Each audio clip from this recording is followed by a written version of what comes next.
Bravo, bravo, bravo. What a hell of an episode for Vikings Season 5, Episode 3, entitled Homeland. This episode had everything. We begin the episode off essentially with Bishop Hagman, Aethelwolf, Alfred, Judith, Ethelred and company basically having dinner, and Bishop Hagman's scouts basically told them that they found the weak point, the old Roman wall that was discussed in last week's episode, basically that the Vikings haven't thought enough to, basically recertify it. So they're going to make their attack now. So after that, we have Ivar have this interesting scene. We finally get to see the woman who's going to be playing Ivar's lover throughout season 5, and from here on out, because Vikings are unpredictable, in a sense. So I guess I should say until further notice. And it was very interesting. Ivar is immediately captivated by her. He says, we need a human sacrifice for the great battle we're about to have with the Saxons tomorrow. She's like, yes, I know, and I'm willing to be a willing sacrifice. So Ivar, like I said before, immediately smitten with her, and she's just very interesting just after seeing her. And I think at one point he's like, stripped naked, she stripped naked. She get close to him. He said, kiss me, they kiss. And she says, in your future, I see you have a great future. And you could tell that there's no fear from her and that she actually means every word of what she's saying. And I was surprised. She's like, you're not scared of me? She's like, nope, I'm not afraid of you at all.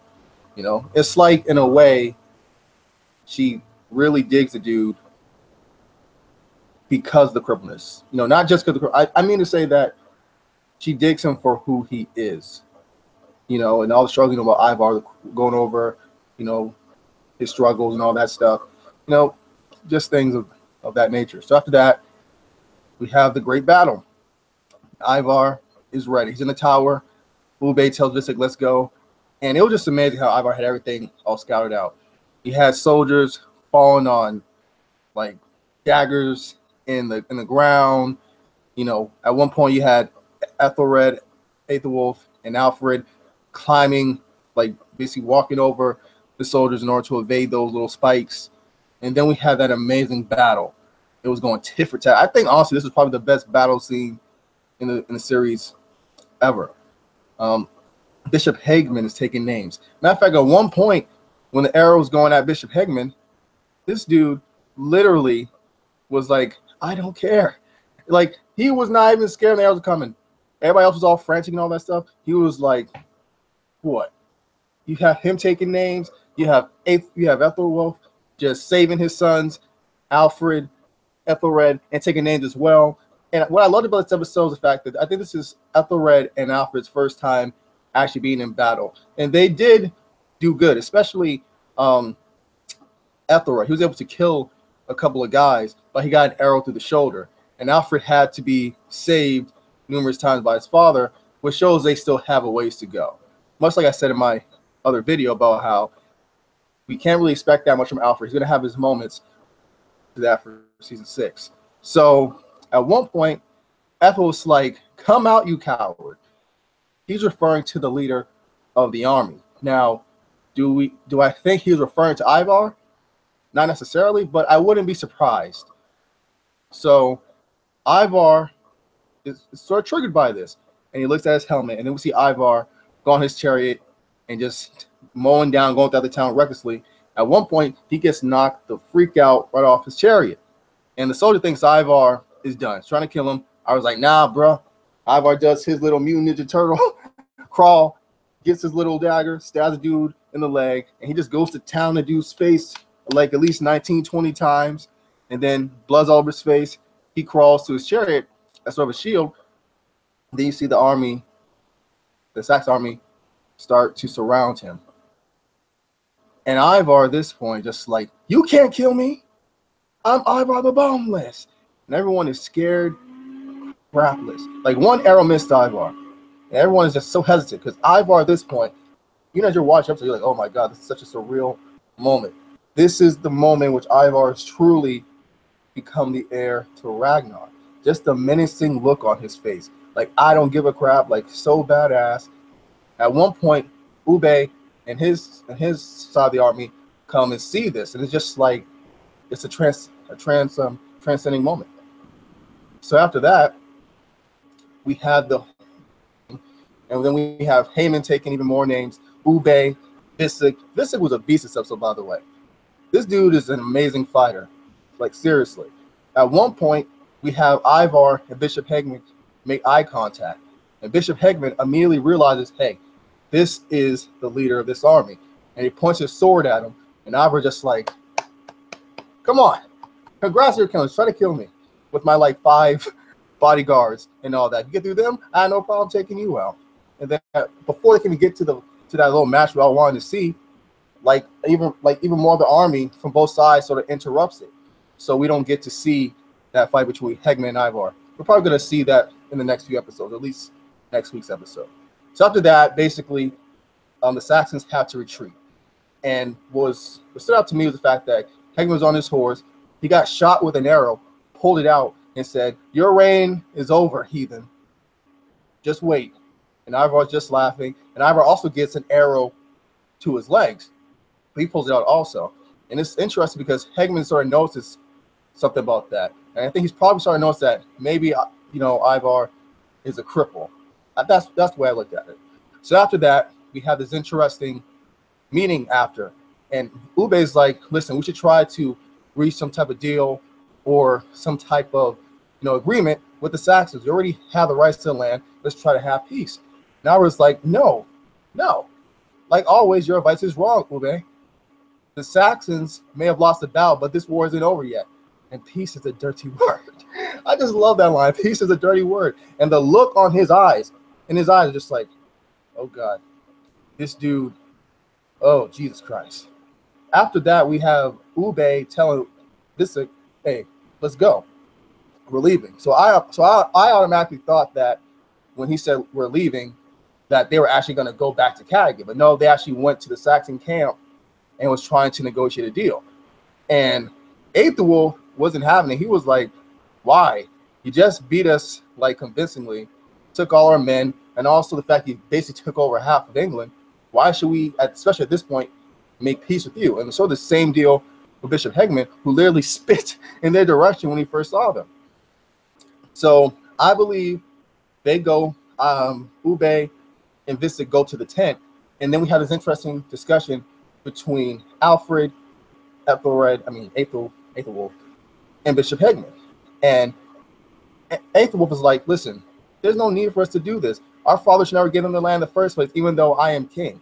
That was a really ridiculous move. And Bishop Hegman agreed.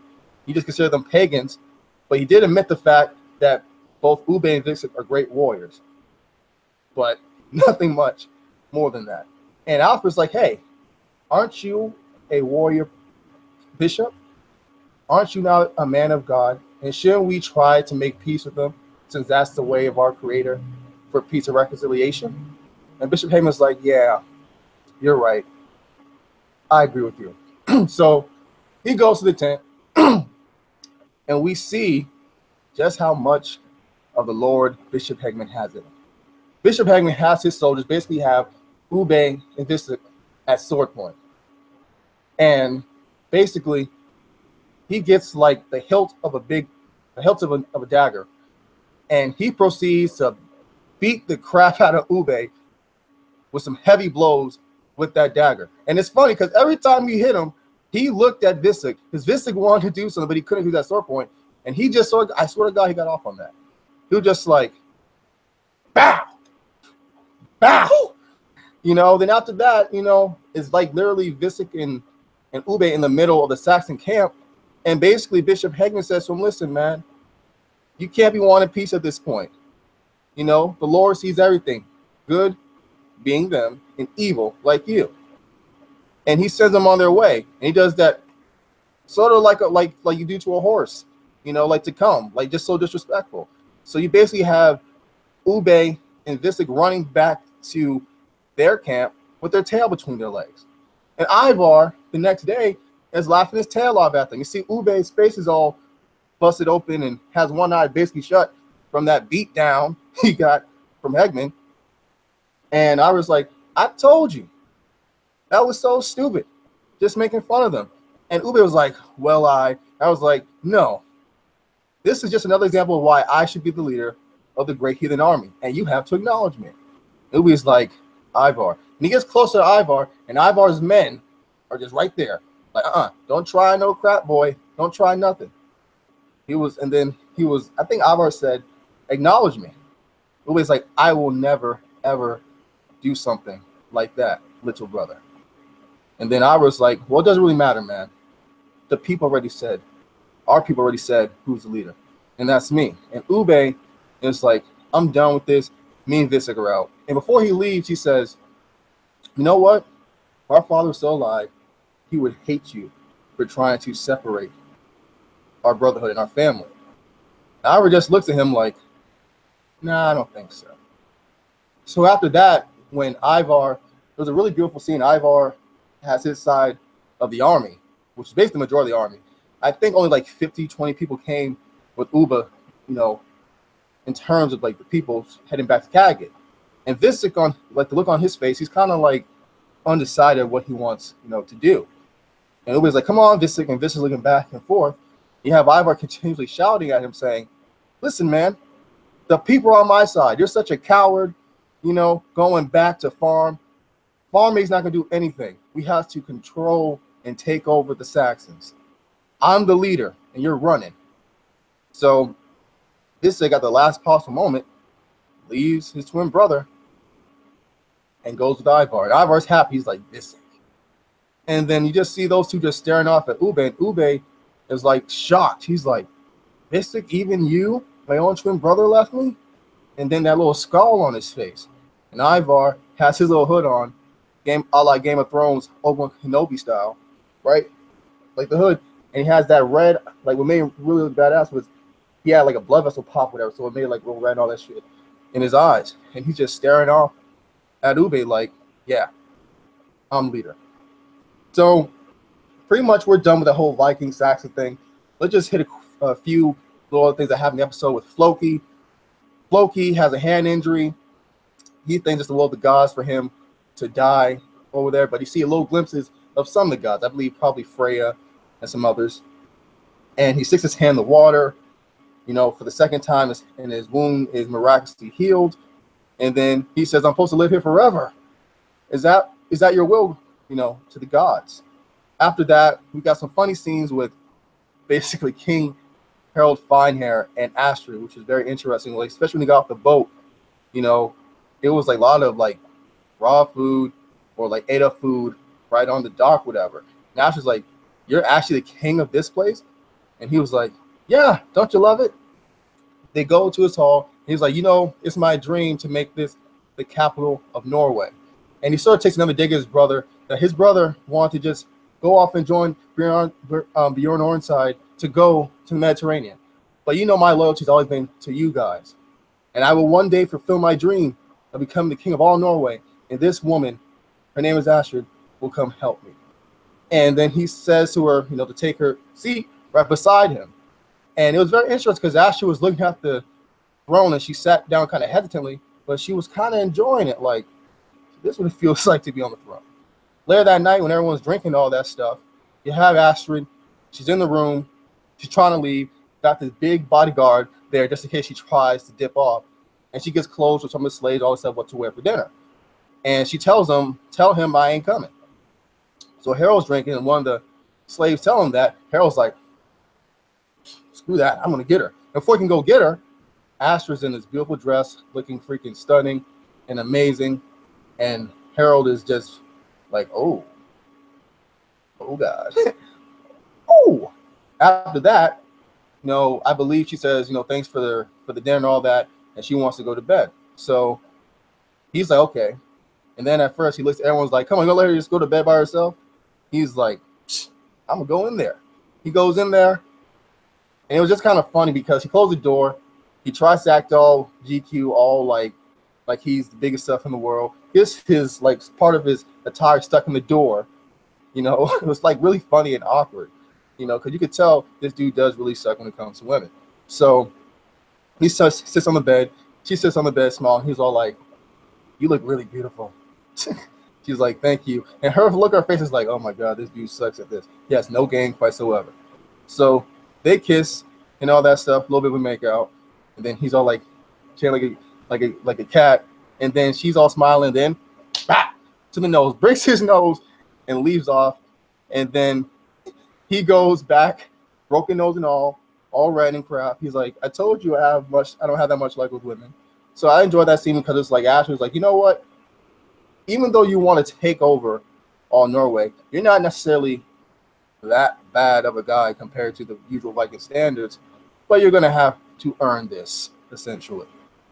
So in terms of that, you guys, I think that's really all that happened. I enjoyed the episode. Write comments down below to give me your thoughts on the episode. I'm gonna have some more videos out later today. Thank you guys for watching. Adios.